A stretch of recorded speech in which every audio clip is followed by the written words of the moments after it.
Hello everyone, welcome to my channel.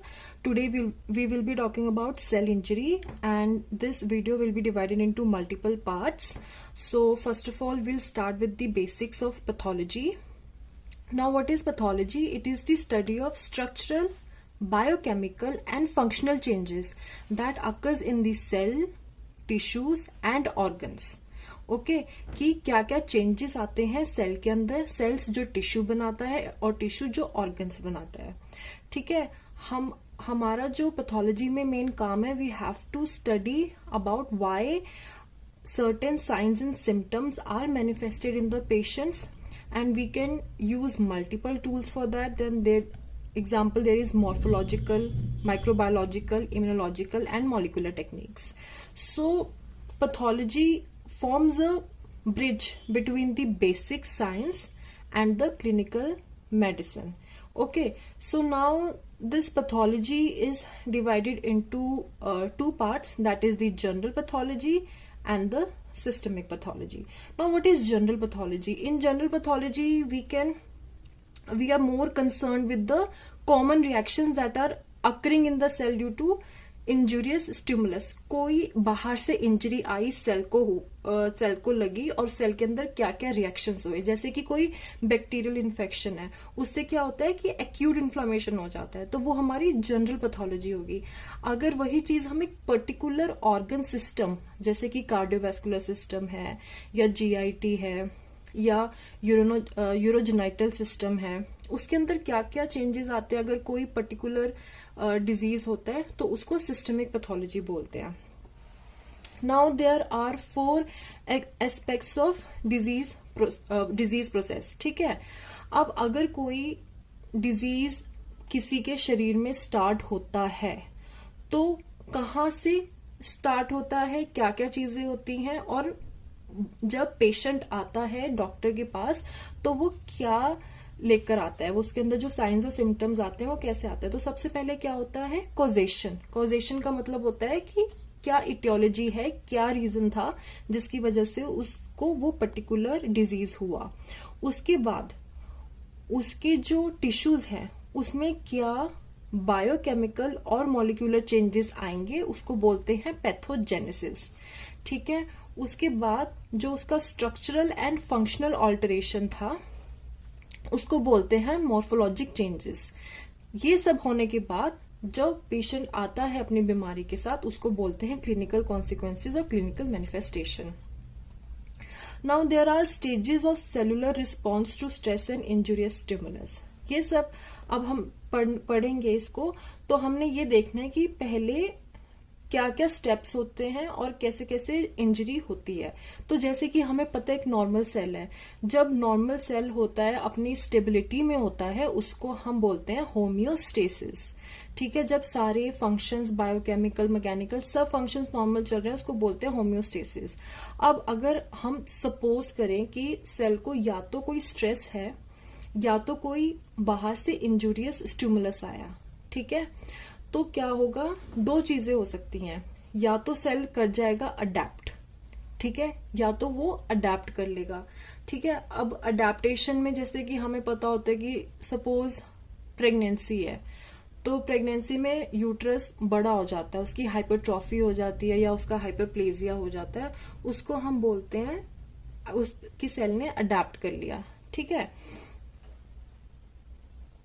अगर तो उसको इंजूरियस स्टिमुलस मिल रहा है, ठीक है, बाहर से कोई इंजरी हो रही है, ठीक है, तो वो क्या करेगा, सेल इंजरी कर देगा.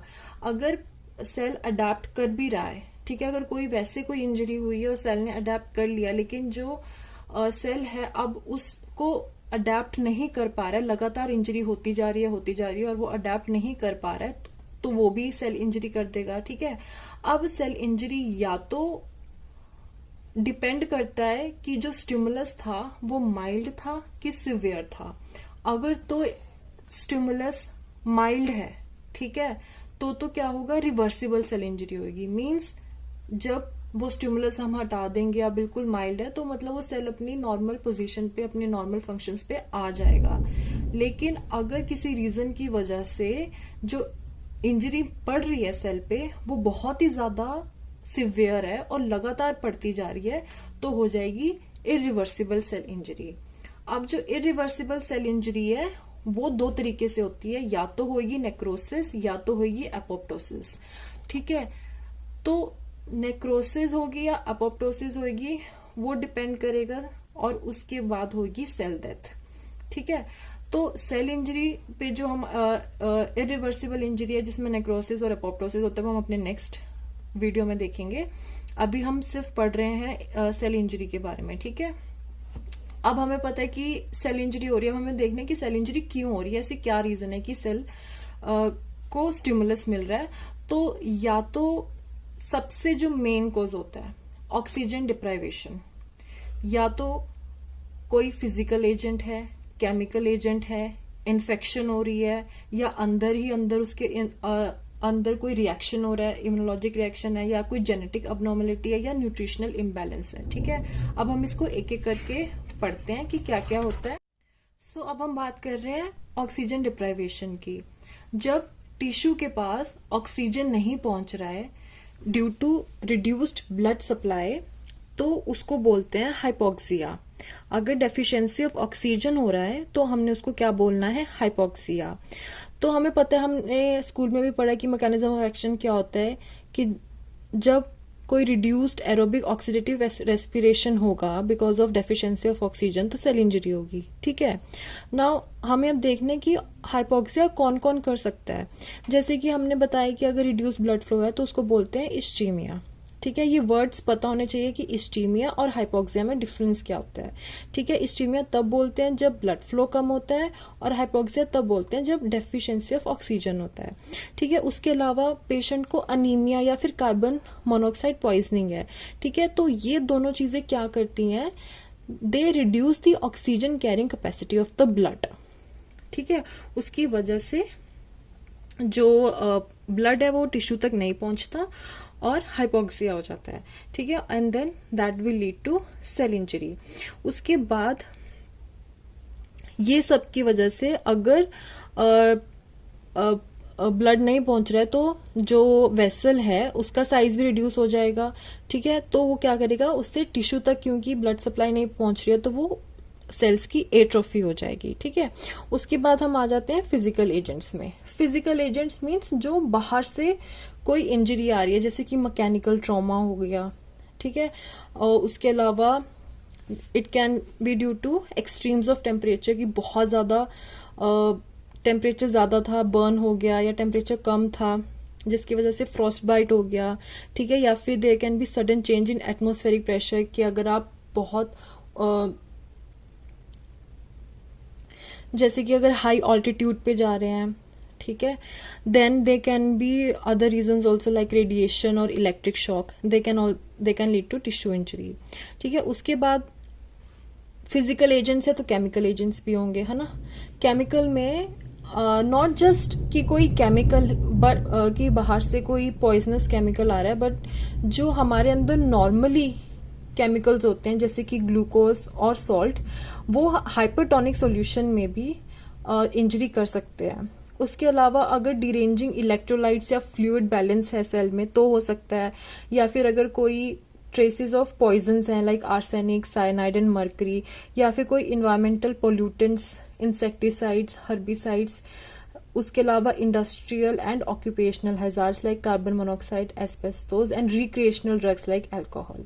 ये जितने भी केमिकल हैं ये सारी चीजें भी इंजरी करती हैं और इनको हम केमिकल एजेंट्स बोलते हैं।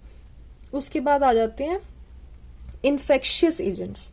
ठीक है, इन्फेक्शंस में हमें पता है इन्फेक्शन कोई भी चीज हो, चाहे वो बैक्टीरिया, वायरस, फंगाई, पैरासाइट, कोई भी बाहर से आएगा कीड़ा, वो आके तो इंजरी करेगा ही करेगा। ठीक है, उसके बाद होते हैं इम्यूनोलॉजिक रिएक्शन। अब जो इम्यूनोलॉजिक रिएक्शंस होते हैं वो दो तरीके के हो सकते हैं, या तो है कि एंडोजीनस, की मीन्स हमारी बॉडी के हमारे जो खुद के सेल्स हैं वो हमें डैमेज पहुंचा रहे हैं, या तो हो सकता है कि बाहर से कोई एक्सटर्नल एजेंट आके इंजरी कर रहा है। जो एंडोजीनस सेल्फ एंटीजेंस है वो हमें पता है सबको कि उनको हम ऑटो इम्यून डिजीजेस बोलते हैं। ठीक है, और जो एक्सटर्नल एजेंट्स हो जाते हैं वो उसमें दोबारा से वही वायरसेस एंड इन्वायरमेंटल सब्सटेंसेस आ जाते हैं। इसके अलावा होते हैं जेनेटिक अबनॉर्मेलिटीज। जेनेटिक अबनॉर्मेलिटीज में जितने भी डिजीजेस जो जेनेटिकली पास ऑन होते हैं उनको बोलते हैं हम जेनेटिक अबनॉर्मेलिटीज। उसमें Down syndrome, sickle cell anaemia, inborn error of metabolism, misfolded proteins etcetera. ठीक है, फिर आ जाती है न्यूट्रिशनल इम्बैलेंस।